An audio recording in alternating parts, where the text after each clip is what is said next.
여러분, 잠언을 가르쳐서 우리 시가서라고 그럽니다. 시입니다. 노래입니다. 그럼 욥기, 시편, 잠언, 전도, 아가서 이 5권의 책을 시가서 그렇게 구별을 합니다. 시가 되고 노래가 됩니다. 그런 뜻이 담겨 있겠죠. 그런데 여러분, 잠언은 31편 31장으로 되어 있는데 잠언을 읽어보시면 조금 독특한 부분이 있습니다. 구원에 대한 이야기, 언약에 대한 이야기, 예배하라, 기도하라, 찬송하라, 십자가의 은혜, 은총을 잊지 말라. 놀랍게도 이런 말씀이 등장하지 않습니다. 여러분, 우리가 구약을 볼 때 하나님이 너희 하나님이고 너희는 내 백성이고 나는 너희 하나님이라는 것을 강조하면서 언약의 백성이라는 걸 계속 이어가고 다양한 말씀을 통해서 언약 백성을 강조합니다. 신약을 들어오게 되면 그 주인공이 왔다. 예수 그리스도가 그분이다. 너희의 메시아다. 십자가의 은혜로 구원받은 성도를 강조합니다. 근데 잠언에 이 부분이 등장하지 않습니다. 네, 그러면서 잠언은 이렇게 이야기합니다. 격언이 등장합니다. 속담이 등장합니다. 때로는 경구도 나오고 훈계가 나오고 수수께끼도 나옵니다. 그러면서 잠언의 바탕에는 우리가 잘 아는 여호와를 경외하는 것이 지혜의 근본이라고 이렇게 깔아놓게 됩니다. 하나님을 아는 것, 하나님을 경외하는 것이 여호와의 그 지혜의 근본이라.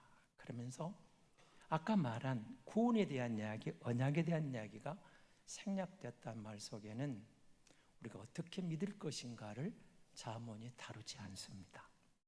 그런데 잠언은 여러 속담과 지혜를 통해서 이렇게 살아라, 어떻게 살 것인가에 대한 교훈을 줍니다. 지혜를 줍니다.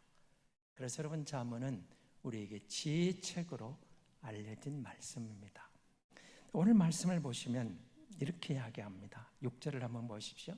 게으른 자여 계미에게 가서 그가 하는 것을 보고 지혜를 얻으라. 그러면 이 잠언이 여러분 우리에게 무엇을 말씀하여 계미를 등장시킬까요? 잠언 2장 5절에 보면 이렇게 설명을 합니다. 잠언 2장 5절입니다. 같이 보겠습니다. 여호와 경외하기를 깨달으며 하나님을 알게 되리니.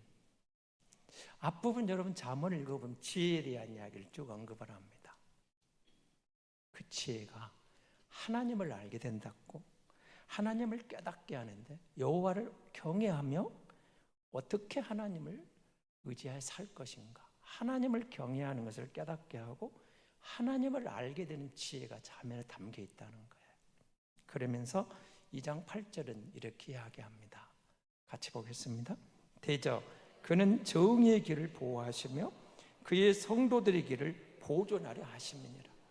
길을 내셨는데 성도의 길이 있다는 겁니다.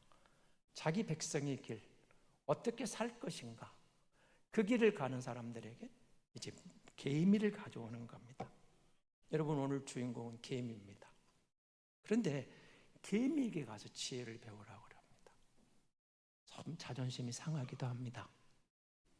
하찮은 개미, 곤충을 통해서 하나님은 우리에게 뭔가 말씀하고 계시는데 그래도 우리가 개미보다는 낫지 않을까, 그런 생각은 하지 않습니까?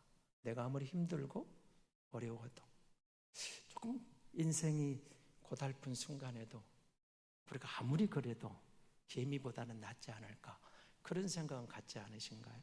물론 지렁이 같은 이스라엘, 지렁이 같은 야곱아, 이런 표현도 나옵니다. 그렇지만 개미에게 지혜를 배우라. 이 말이 무슨 말일까요? 이 말은 여기 등장하는 세상을 살아가는 여호와를 경외하는 신앙은 길인데, 단순히 인생을 여러분 경영하라, 경영한데 개미에게 지혜를 배우고 네 인생을, 네 길을 경영하라. 세상을 여러분 경영하는 경영자들에게 한 가지 목적이 있습니다. 목표가 있으면 뭐죠? 최대한의 이윤을 남기는 겁니다. 그렇죠? 누가 뭐라 해도 사업은 이윤을 남겨야 됩니다. 장사를 해도 이윤을 남겨야지. 이윤을 못 남기면 장사는 망하는 겁니다. 언젠가 여러분 이용섭 시장이 있을 때 광주형 일자리 문제로 정몽준 회장이 광주를 방문한 적이 있습니다.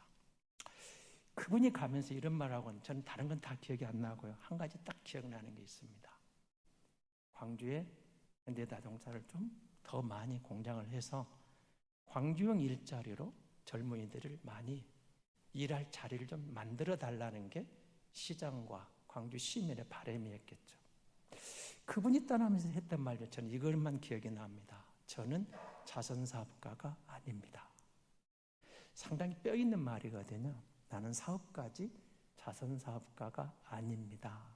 그 말 속에는 이윤이 남기지 않으면 내가 왜 들어오겠습니까? 그런 뜻이겠죠. 여러분을 하여 난 자선사업가는 아니고 나는 사업가입니다. 이렇게 말을 했습니다. 그게 세상의 원리입니다. 세상은 이윤이 남기지 않으면 일을 할 이유가 없다고 말을 합니다. 그래서 그렇게 말하는데 하나님은 잠언을 통해서 하찮은 곤충처럼 보이는 개미에 가서 배우라고 말합니다. 그럼 다시 여러분 6절을 보십시오. 게으른 자여 개미에게 가서 그가 하는 것을 보고 지혜를 얻으라. 여러분 우리가 개미에게 배울 게 뭘까? 우리 일반적으로 부지런함입니다. 부지런함. 개미는 부지런하다.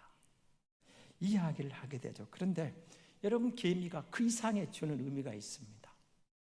곤충학자, 동물학자인 최재천 교수가 쓴 재미있는 책이 하나 있는데요. 생명이 있는 것은 다 아름답다. 이렇게 쓴 책이 있는데 그 책에 보면 개미에 대해서 몇 가지 아주 중요한 포인트를 세 가지를 던집니다. 첫째로 개미도 나무를 심습니다. 그래서 그는 개미가 사람 사는 것과 거의 흡사하다고 설명을 해갑니다. 개미가 어떻게 나무를 심을까요? 저는 잘 모르겠습니다. 그런데 우리 들판에 널려 있는 얘기똥풀이라는 식물이 있답니다. 그런데 이것을 개미들이 심어주지 않으면 이 식물은 번식이 불가능하답니다. 그래서 그분은 그걸 가져와서 개미도 나무를 심습니다. 이렇게 설명을 합니다. 두 번째로 그는 이렇게 말을 합니다. 개미가 만리장성을 쌓습니다. 뭔 말인 거 그랬더니 아프리카에 있는 흰개미떼를 관찰해서 이렇게 설명을 해놨습니다. 여러분 혹시 요즘은 이제 워낙 미디어가 발달했기 때문에 개미집이 거의 막 피라미드처럼 되어 있는 것을 가끔 볼 겁니다. 그 흰개미가 마천루 같은 걸 만드는 걸 보면 인간이 보기에는 별거 아닌 것 같아도 개미가 쌓아놓은 만리장성이다. 이렇게 표현을 하고 있습니다. 그리고 세 번째 그는 이렇게 설명을 합니다. 여러분 개미 한 마리가 무게가 어느 정도 나가는지 아십니까? 크기에 따라서 종류에 따라 다르겠지만 그분은 이렇게 설명을 합니다. 약 5mg이라 합니다. 그런데 제가 깜짝 놀랐는데요. 지구상에 있는 개미가 얼마나 많은지 개미의 무게를 다 합친 것하고 인간의 무게를 다 합친 것하고 거의 유사하답니다. 놀랍죠? 개미를 그렇게 설명하면서 인간하고 비슷하다. 그렇게 설명을 해나갑니다. 그러면 개미에게서 어떤 지혜를 하나님은 우리에게 주시고 싶어서 개미에게 가서 배우라 했을까요? 7절 8절입니다. 같이 읽겠습니다. 개미는 두령도 없고 감독자도 없고 통치자도 없으되 먹을 것을 여름 동안에 예비하며 추수 때 양식을 모으느니라. 한마디로 말하면 그 작고 작은 곤충 한 마리가 때를 한다는 겁니다. 때를 하는데 일할 때를 합니다. 거둘 때를 합니다. 일할 때는 양식을 예비하고 추수 때는 모은 것을 가지고 겨울 나기를 해낸다는 겁니다. 예비하다. 원래 의미를 보면 견고하게 확보한다는 것입니다. 다시 말하면 그 작은 개미 한 마리가 양식을 모아서 일할 때를 알고 모은 양식을 거두어 보관할 때를 알고 그것을 활용할 때를 안다 그 말입니다. 다시 말하면 개미에게 가서 배워라. 우리에게 말씀하시는 겁니다. 매사에 때가 있다. 범사에 우리에게도 때가 있다고 말씀하시는 것입니다.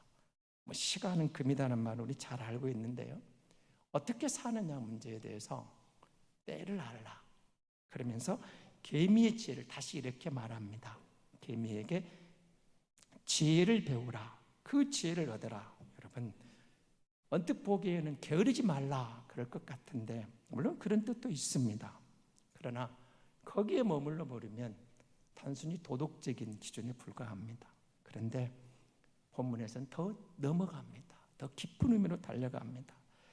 어떤 환경에서 태어나느냐가 중요한 게 아니고 어떻게 살아가느냐가 중요하다는 것을 진리를 개미를 보고 깨달으라 이렇게 말하고 있습니다. 물론 여러분 요즘 우리 시대에는 부지런하다고 다 부자 되는 건 아닙니다. 그리고 게으르다고 다 가난하게 사는 것도 아닙니다. 직장인들을 상대로 이게 조사해 놓은 게 등장을 해서 봤더니요.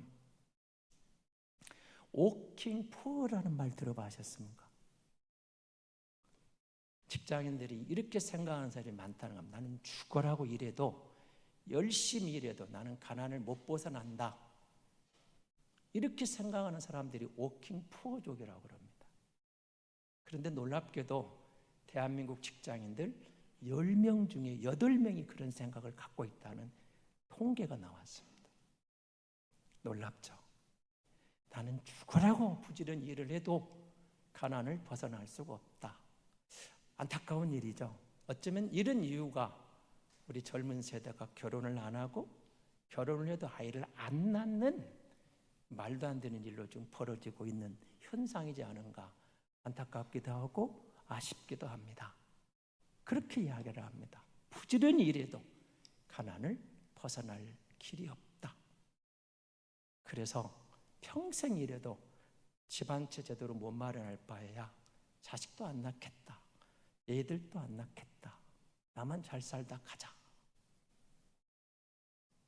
아쉽죠? 뭔가 좀 문제가 있습니다. 그런데 여러분 그런 말들에 대해서 오늘 개미에게 주님이 우리에게 개미를 보고 이 속에서 지혜를 얻어라. 이 말 속에는 이런 의미가 담겨 있습니다. 개미가 하나님의 창조물인데요. 지극히 작은 미천한 곤충 그곳에도 이 개미가 창조 질서에 맞춰서 사는 피조물이라는 것을 보라는 겁니다. 때를 안다는 거예요. 하나님이 정해준 창조 세계의 질서를 지키는 개미의 삶의 일정표, 자기만의 방법으로 생존하고 살아가고 자기의 생활에 호흡이 있다는 거예요. 그런 뜻에서 이렇게 강조하는 겁니다. 다시 6절을 봅시다. 함께 보겠습니다. 게으른 자여 개미에게 가서 그가 하는 것을 보고 지혜를 얻으라. 이런저런 핑계를 대고 이유를 달아서 그냥 뭔가 아니다 하는 그렇게 가는 우리에게 아니라는 겁니다. 조그마한 개미 한 마리에게도 하나님의 주시는 지혜가 있다. 여러분 그 말씀에 뭐라고 그렇게 되어 있죠? 그가 하는 것을 보고 이렇게 되어 있습니다. 여기 그는 당연히 개미입니다. 개미를 보고 그 말입니다. 그가 하는 것을 보고 이 말은 원래 의미는 히브리어 의미는 길이라는 뜻이 담겨 있습니다. 이 말을 바꾸면 이런 뜻입니다. 개미가 걷는 길을 보고 개미가 살아가는 방식을 보고 지혜를 얻어라. 개미도 때를 안다. 개미의 일생이 여름에 일하고 겨울에 쉬는 창조 질서에 맞춰지는 삶이 있다. 맞춰 산다는 것은 맞춘다, 조율한다는 뜻이잖아요. 여러분 피아노가 있습니다. 여기 다른 악기들이 있습니다. 가끔 저는 피아노가 으뜸음 하면 딱 치죠. 그럼 다른 모든 악기가 음을 조율합니다. 그게 조율하는 겁니다. 온 음에 맞춰서 거기다 모든 악기가 자기들의 첫음을 조율해낼 때 조화로운 아름다운 음악이 나오는 겁니다. 조율한다. 계미를 보고 창조 질서가 있다는 거예요. 그래서 그와 같이 우리 인생이 성공하는 그 길에 세상살이는 경쟁이 아니고, 그리고 누군가와 비교해서 열등에 빠지는 것이 아니고, 창조주 하나님 다스리는 이치를 깨달아서 조율하면서 조존하며 살아가는 것, 그렇게 살아가라는 겁니다. 사람은 조율하지 않으면 안 됩니다. 왜냐하면 우리의 본성이 타락했고 우리 옛사람이 하나님 앞에서 범죄한 이후로 인간에게는 올바른 길이 사실은 상실되어 있습니다. 저마다 옳은 길을 간다 하지만 각기 다른 길입니다. 문제가 많습니다. 우리가 조율된 바른 길을 가기가 스스로에게 없다는 게 문제죠. 조율하기 어렵다는 거예요. 우리가 약하기 때문입니다. 우리가 부족하기 때문입니다. 그리고 더 깊이 가면 우리 영혼이 잠을 자고 있기 때문에 우리는 바른 길을 조율할 수 있는 길제야비가 우리 안에 없습니다. 우리 영혼이 잠을 잔다는 것이죠. 제가 시 한 편을 봤는데요, 반철한 시인이 구두와 고양이라는 시를 적어놨는데 이렇게 적어놨습니다. 마실 나갔던 고양이가 콧등이 긁혀서 왔다. 그냥 두었다. 전날 밤 늦게 귀가한 내 구두도 긁혀 있었다. 정성껏 갈색약을 발라주었다. 며칠 뒤 고양이 콧등은 말끔히 나았다. 내 구두코는 전혀 낫지 않았다. 아무리 두꺼워도 죽은 가죽은 아물지 않는다. 얇아도 산 가죽은 아문다. 아무리 얇아도 산 가죽은 아문다. 아무리 두꺼워도 죽은 가죽은 아물지 않는다. 아마 마지막 년이 이 시인이 하고 싶은 말의 포인트라고 생각을 합니다. 그렇습니다. 우리 속에 사실은 생명이 없습니다. 우리는 생명을 잃어버렸습니다. 우리가 갖고 있는 모든 생명은 하나님 올려주신 생명을 잃어버린 그 생명에 불과한 것입니다. 우리가 생명의 주님을 우리 안에 모시고 우리의 길을 조율해낼 때, 창조주 하나님의 뜻을 조율하며 살아갈 때 의미가 있다. 내 안에 예수 그리스도의 생명이 있다면 넘어져도 일어선다는 겁니다. 내 안에 예수 그리스도의 생명이 있다면 다쳐도 치유된다는 겁니다.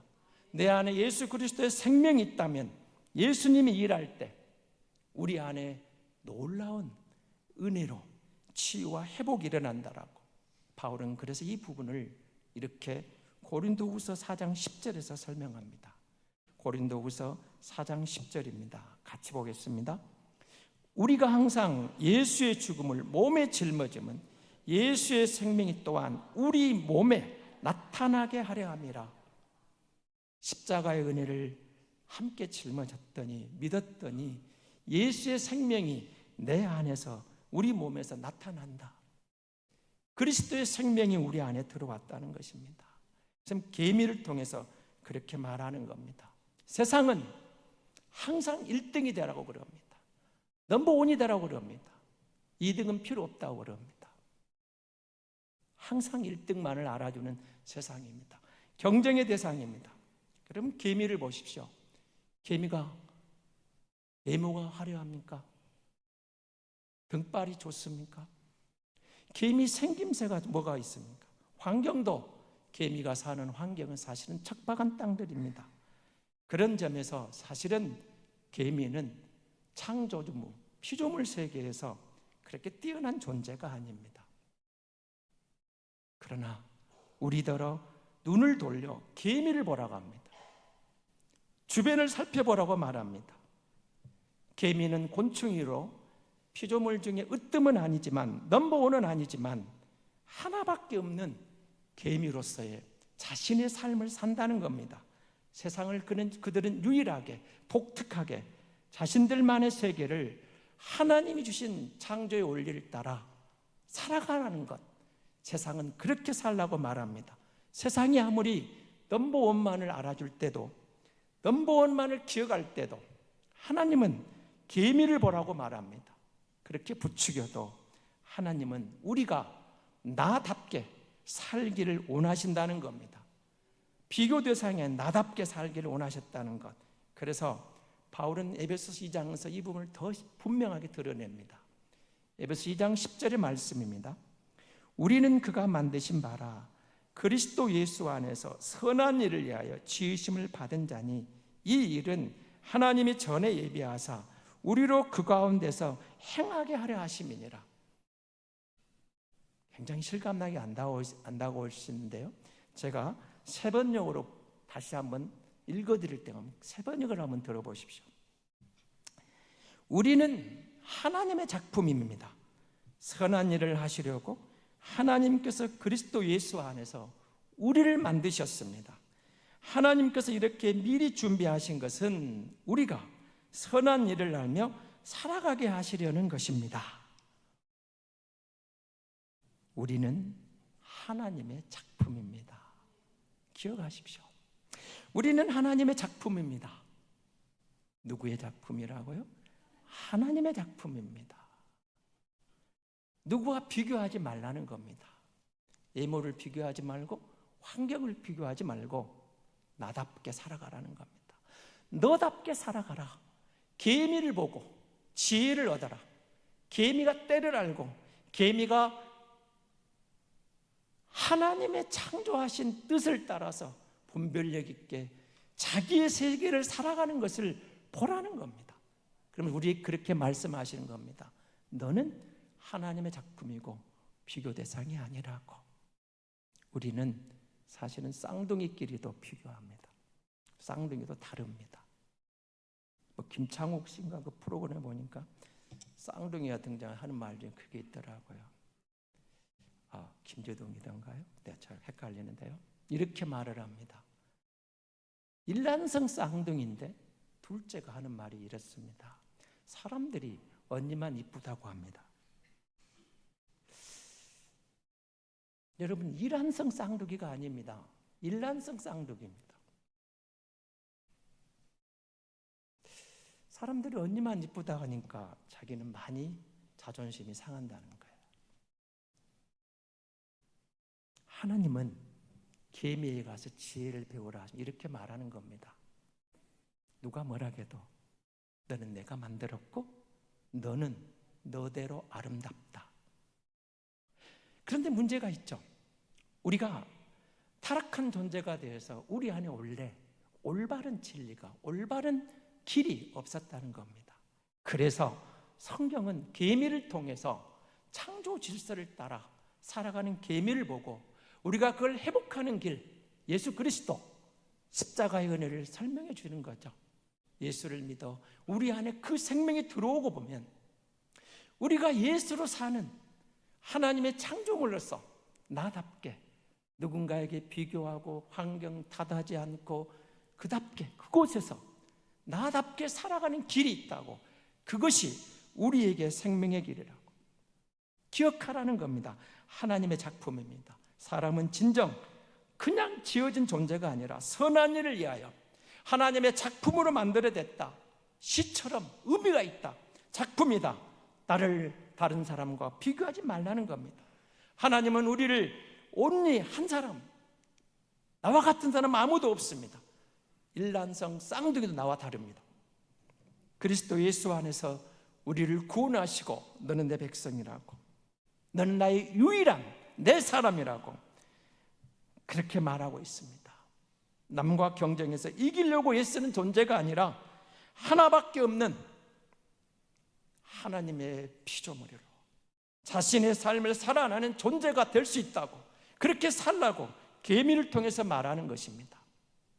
우리 안에 생명을 주신 하나님의 뜻이 거기 있습니다. 그렇게 될 때 우리는 비로소 나를 통해서, 우리를 통해서 하나님의 영광을 받으시는 놀라운 하나님의 세계를 만나게 되는 것입니다. 계미를 보고 지혜를 얻어라. 하나님은 우리에게 나는 나다고, 다른 사람이 아니라고, 세상에 그 누구도 할 수 없는 크고 작은 그 문제가 아니고 너를 너답게 지은 창조주 하나님을 보라는 것입니다. 하나님을 경외하는 것이 지혜의 근본이다. 하나님을 알 때 비록 나의 모든 것들이 누군가와 비교해서 열등할지라도 하나님의 창조 세계에서 필요한 하나님의 작품이라고 말씀하고 계시는 겁니다. 계명에 가서 그 하는 것을 배우라고 말합니다. 지혜를 배워라. 하나님은 우리를 독특하게 지으셨습니다. 하나님의 창조 세계에 내 역할이 있습니다. 그리고 우리가 지혜롭게 주님과 그 길을 갈 때 하나님은 우리에게 약속하신 게 있습니다. 그 길이 너의 길이라고, 그 길이 내가 원하는 길이라고, 그 길이 네가 행복하는 길이라고, 그 길이 네가 이 땅에 가치 있는 나의 창조물이라고 하나님은 우리에게 그렇게 말씀하시는 것입니다. 우리는 그냥 지어진 존재가 아닙니다. 그냥 태어난 게 아닙니다. 이대하신 하나님이 지으신 하나님의 이대한 작품입니다. 이 작품임을 느끼고 주님과 동행할 때 우리는 나다운 삶을 통해서 하나님이 주신 행복을 누리며 하나님의 영광을 보게 될 줄로 믿습니다.